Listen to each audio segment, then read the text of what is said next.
Welcome to crown tasty சமையல். Hello friends, இப்போ நம்ம ஒரு சைட் டிஷ் ரெசிபி தாங்க பார்க்க போகிறோம்.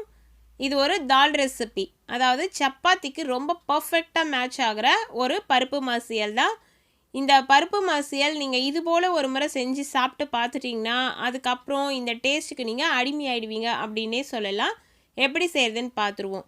150 கிராம் பாசிப்பருப்பு எடுத்திருக்கேன் நான். இந்த பாசிப்பருப்பு 150 கிராம் எடுக்கிறீங்கன்னா அதுக்கு ஒரு 25 கிராம் அளவுள்ள பருப்பு அதனோட சேர்த்துருங்க.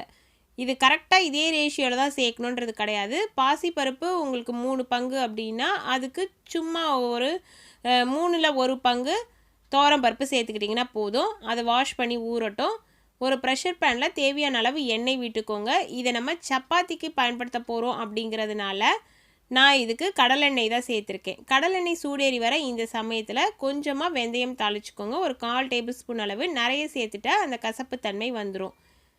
அதற்கு அடுத்தது உங்களோட காரத்திற்கு தகுந்தாற் போல் பச்சை மிளகாய் இது போல் நீல வாக்கில் கட் பண்ணி சேர்த்துருங்க. சேர்க்கும்பொழுது விதையெல்லாம் எடுத்துடலாம். நான் இன்றைக்கி ஒரு 6 பச்சை மிளகாய் சேர்த்துருக்கேன். அதற்கு அடுத்தது ஒரு பெரிய சைஸு பூண்டு நல்லா முழுசாக தோல் உரிச்சிட்டு பெரிய பெரிய பல்லாக இருந்ததுன்னா நீல வாக்கில் கட் பண்ணி சேர்த்து வதக்கணும். அதற்கு அடுத்தது 1 இன்ச்சு நீளமுள்ள இஞ்சி தோல் சீவிட்டு துருவி சேர்த்துக்கலாம். இல்லை நீங்கள் இடிச்சும் சேர்க்கலாம், இல்லை பொடியாக கட் பண்ணியும் சேர்க்கலாம். இது கோதுமை மாவில் செய்கிற சப்பாத்திக்கோ இல்லை பூரிக்கோ செய்கிற மாதிரி இருந்ததுன்னா நீங்கள் இதுக்கு கடலெண்ணெய் மட்டுமே பயன்படுத்துங்க. அடுத்தது ஒரு பெரிய சைஸ் வெங்காயம் பொடியாக கட் பண்ணி அதையும் இதனோட சேர்த்து வதக்கணும். ஏன்னா நல்லெண்ணெயில் இது செய்யக்கூடாது. நீங்கள் கோதுமைக்கு சைட் டிஷ்ஷாக யூஸ் பண்ண போகிறீங்க அப்படின்ற பட்சத்தில் நல்லெண்ணெய் சேர்த்து செய்யக்கூடாது. கோதுமையும் நல்லெண்ணெயும் எப்பயுமே சேராது. அடுத்தது 3 பெரிய சைஸ் தக்காளி பொடியாக கட் பண்ணி அதை இதனோட சேர்த்துருக்கோம். அதாவது 50 கிராம் பருப்புக்கு ஒரு பெரிய சைஸ் தக்காளி அப்படிங்கிற வீதத்துக்கு நீங்கள் கால்குலேட் பண்ணிவிட்டு தக்காளி இதனோட சேர்த்து நல்லா வதக்கணும். வதங்கிட்டு வர அந்த சமயத்தில் கொஞ்சம் தட்டு போட்டு மூடி வச்சுருங்க. தக்காளி இன்னும் கொஞ்சம் குழைவாக வெந்திருக்கும். இப்போ தக்காளி, நம்ம சேர்த்த இஞ்சி பூண்டு பச்சை மிளகாய் வெங்காயம் எல்லாமே வதங்கி வந்துருச்சு. இந்த சமயத்தில் நம்ம வாஷ் பண்ணி வச்சுருக்க பருப்பு சேர்க்கலாம். பருப்பு ஊறணும் அப்படின்ற அவசியமே இல்லை.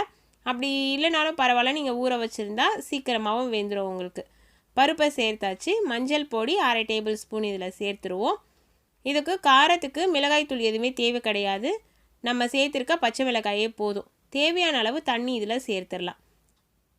தண்ணி சேர்த்துட்டு கலந்து விட்டு பாருங்கள். பருப்பு வெந்தால் நமக்கு இந்த தண்ணி போதுமா அப்படின்ற அளவுக்கு தண்ணி ஓரளவு நல்லா தாராளமாக விட்டுக்கோங்க. ஏன்னா நம்ம கொஞ்சம் நிறைய விசில் கொடுத்து குழைவாக இந்த பருப்பை வேக வைக்க போகிறோம்.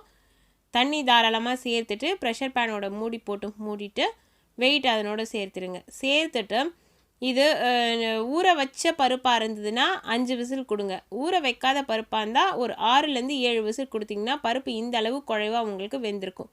அதாவது வெந்த இந்த பருப்பை நம்ம எந்த விதமாக மசிக்கவும் தேவையில்லை, அதுவே குழைவாக மாறி இருக்கணும். அந்தளவு மாறின பிறகு நம்ம இதில் தாளிப்பு சேர்த்துடலாம். இப்போ பருப்பு நல்லா குழைவாக இருக்குது. அதே சமயத்தில் இந்தளவு திக்காகவும் இருக்கணும். நிறைய தண்ணியும் சேர்த்துடக்கூடாது. இந்தளவு திக்கு இருந்தால் தான் நமக்கு டேஸ்ட்டு நல்லாயிருக்கும். இப்போ தான் இந்த பருப்புக்கு தேவையான அளவு உப்பு நம்ம சேர்க்கணும். பருப்பு வேக வைக்கும் பொழுது உப்பு சேர்க்க தேவையில்லை.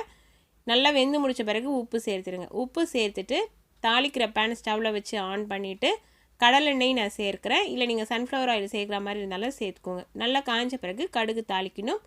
கடுகு நல்லா பொரிஞ்சு வரட்டும். இந்த சமயத்தில் ஒரு 2 இனுக்கு கருவேப்பிலை உருவி அதனோட சேர்த்துட்டு இந்த தாளிப்பை எடுத்து நம்ம ஏற்கனவே வேக வச்சு கொதிக்க வச்சு வச்சுருக்கோம் இல்லைங்களா பருப்பு, அதனோட சேர்த்துட்டு லாஸ்ட்டில் கொஞ்சமாக கொத்தமல்லி இலைகள் கட் பண்ணி அது மேலே தூவி விட்டுடுங்க.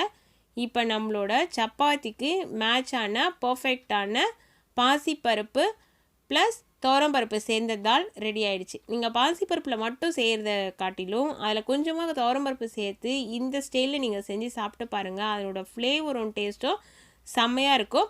இந்த ரெசிபி உங்களுக்கு பிடிச்சிருந்துன்னா வீடியோவை லைக் பண்ணுங்கள், ஷேர் பண்ணுங்கள். இது வரைக்கும் நம்ம சேனலை சப்ஸ்கிரைப் செய்யலைன்னா சப்ஸ்கிரைப் செய்யுங்க. நீங்கள் சப்ஸ்கிரைப் செய்யறதுனால நான் அப்லோட் பண்ணுற வீடியோஸ் உங்களுக்கு உடனுக்குடனே கிடச்சிடும். Thank you friends.